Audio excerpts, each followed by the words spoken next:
Welcome to the EXCELcast. My name is Mark Clegg.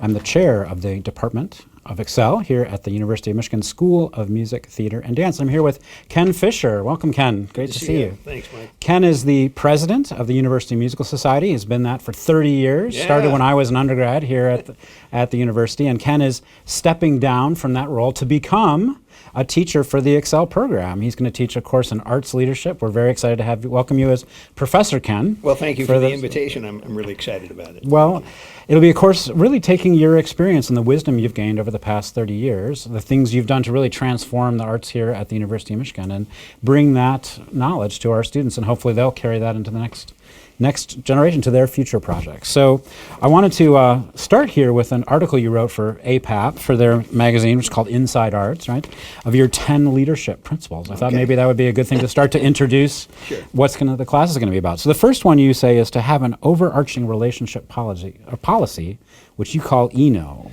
What is that? Well, I was very lucky to be mentored in Washington, D.C. by an amazing man named Patrick Hayes. He desegregated the theaters of Washington. And his inclusion policy was ENO, E-I-N-O, everybody in, nobody out. And when he started his nonprofit organization, can you imagine what it meant to the city of Washington to have this little Irish guy, Patrick Hayes, next to his board chair, Todd Duncan, the first Porgy and Porgy and Bess, a professor of voice at Howard University. And that photo made the statement, the arts are going to be for everybody in this town. So I came to Ann Arbor really infused with that policy of ENO, and I think nothing's been more important in our 30 years than trying to infuse the rest of the organization with this notion the arts are going to be for everybody here. And so I just thought it was important that whoever wants a leadership position have some overarching philosophy that is going to guide you in your decisions. I remember this very clearly, and especially when I came back to campus, it's just what was happening at Hill Auditorium had totally changed. It wasn't just the big choral union series with big orchestras and big singers and all that, but it was lots of ethnic companies. The global arts really came in. You had themes of the music of the Islamic world and Asia and all of these things coming in, and a lot of that was about relationships, right? So your principle number 2 is to get out of the office, to connect with people. So how does that work? Well, exactly, because you have an office there at Burton Memorial Tower. It's really an ivory tower. And I discovered that when I got there, that we needed to get out of the tower and into the communities of Southeast Michigan. And those communities were communities of shared heritage, the Arab community, and the largest concentration of Arabs were in our only backyard. We had no relationship with them.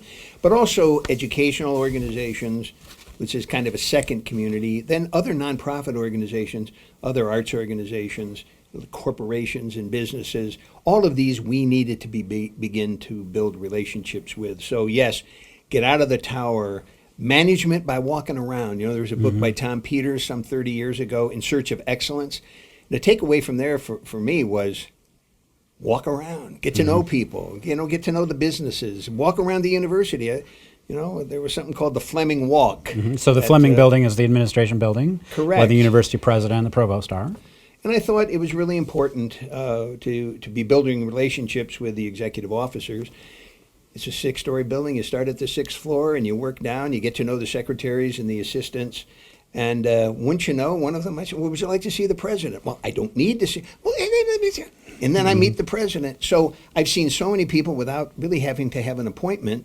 And it has to do with building relationships with everybody. Custodians, assistants, faculty members, and especially young people. Our students. I mean, the best advice I've been able to give students, for their own careers, to go talk to Ken Fischer, in part because you're so giving. And that actually brings up our fourth thing. You talk about these 4 values, and you talked about Sharon King's sort of 4 principles, right, which are community, cooperation, vulnerability, and reciprocity. How do those inform your relationship? Well, I think that the first 2 are pretty obvious, communication and cooperation. Any relationship or partnership needs that.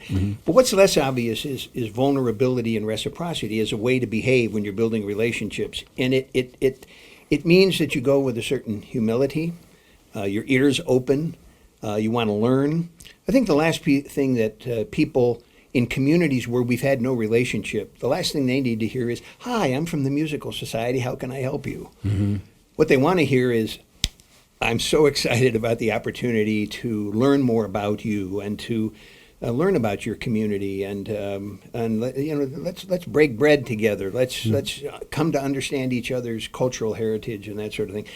I think probably nothing's been more important, other than that inclusion policy, which is very much the same thing, than this notion of vulnerability and reciprocity. So vulnerability means that you're open, you're honest, and reciprocity is that when you enter partnerships, you want to be sure that your partner is gaining as much or more from the relationship that you are. There's too many exploitive relationships in So you get, but in you the give world. too.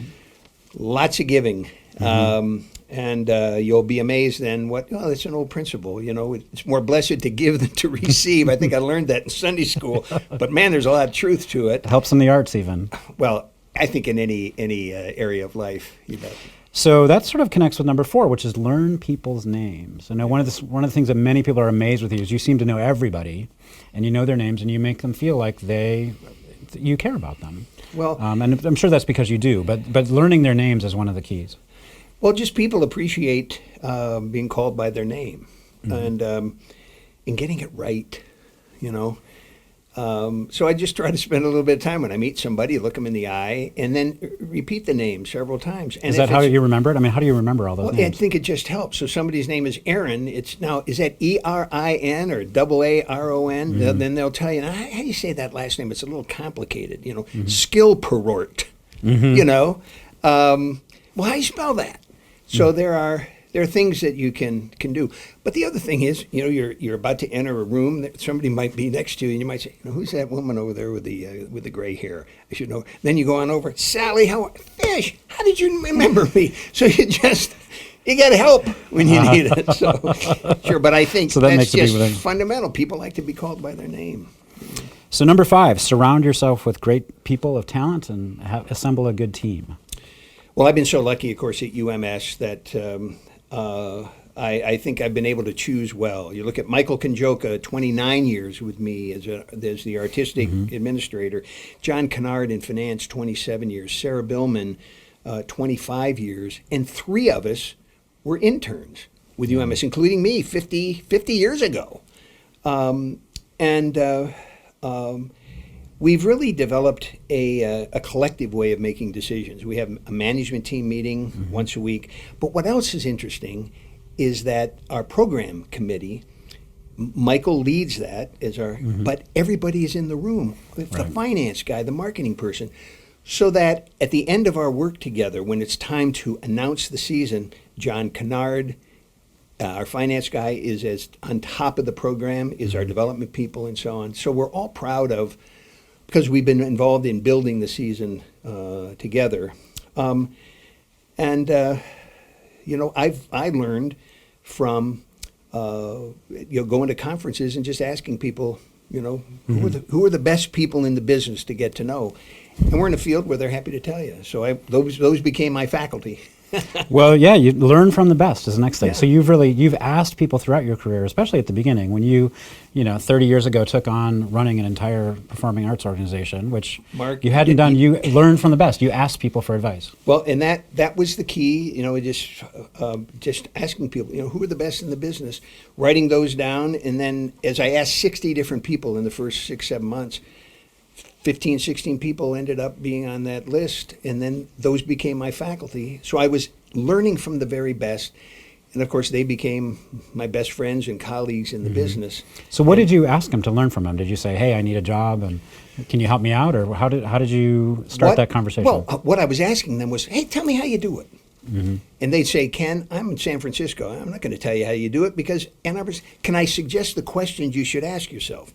How do you define your community? How well are you serving it? How are you advancing the art form? What are you doing for the next generation? How are you diversifying your program? I got to tell you, we weren't thinking about those things back then, but boy, did we start knowing the importance of them because I was learning from the best. Right. Be willing to adapt. Well, that's been, I think, one of the key things for us. We had been involved in presenting classical music at the very highest level in chamber music and so on. And the times were changing. I mean, look at our population and the demographics. And as we got out of the tower room, we were meeting all of these fascinating people with very interesting cultural expressions.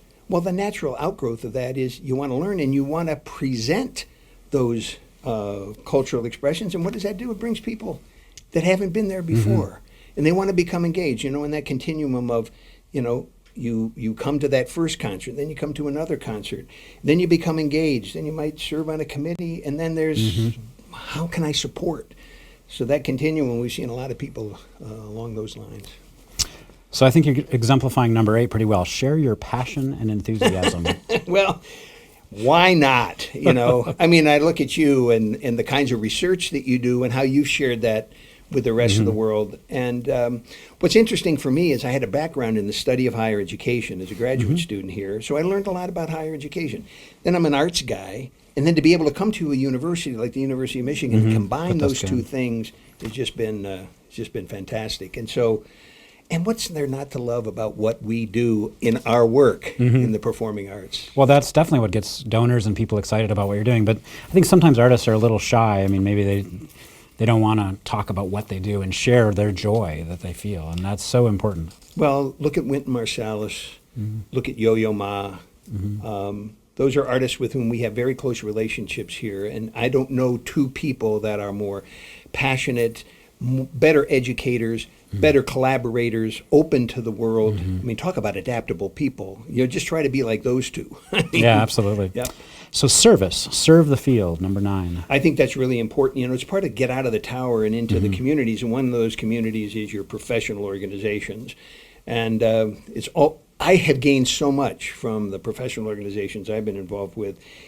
Absolutely, I got to give back as a board member, as a contributor, as a mentor to people in the field. So absolutely. While you've been president of UMS, you've also volunteered to serve on boards throughout the country. How many boards have you served on? Well, I think it's been about 11 or 12, but some of those are local, like Ann Arbor Spark, the role of UMS in economic development and the other arts organizations here. That's been very important. As well as, the Sphinx organization, which had its origins here. It's been one of my pleasures to serve on that board. But then our professional organizations, International Society of Performing Arts, Association of Performing Arts Professionals, Chamber Music America. I've learned so much from participation. I mean, that's what service is about. You give, reciprocity, and boy, do you get back. It's fantastic. Well, I think we got number 10 covered for you. Since you'll be teaching our course for us and you'll be meeting some amazing students, but surround yourself with young people. I can't tell you what it's meant to be at a university where we've had like 35 to 40 interns every year. How exciting that is, because I have a chance to meet with most of them. And then I've been a mentor, an official university mentor to 4 or 5 students in the early part of my career here for about 15 years. And I always want to make myself available. I think, there might be a faculty member or a donor that needs to see me, but if it's a student, I give them a real high priority. Now, what's interesting, of course, is that Aaron Dworkin, who's the dean of the School of Music, Theater, and Dance, I was his mentor, when he was a student here, yeah. And, part of this is not only serve them and listen to them and so on, but be kind to them, because you never know. One day you might be working for them. Now, I don't work for Aaron, but he controls all the facilities that we need at UMS, from Burton Tower to all the performance venues. So the idea is, you never know. Treat everybody with kindness, be open, do what you can to help them out, and then be open to everything you can learn from them. Well, I'm so excited for our students that they'll get to learn from you in Arts Leadership, a mini course, starting next year. And we're going to have you back several times to teach this, but I think this next iteration will be Tuesday night, 6:30 to 8:30 at the Moore Building. And thank you so much for joining the faculty. Yeah, thanks for the invitation to teach.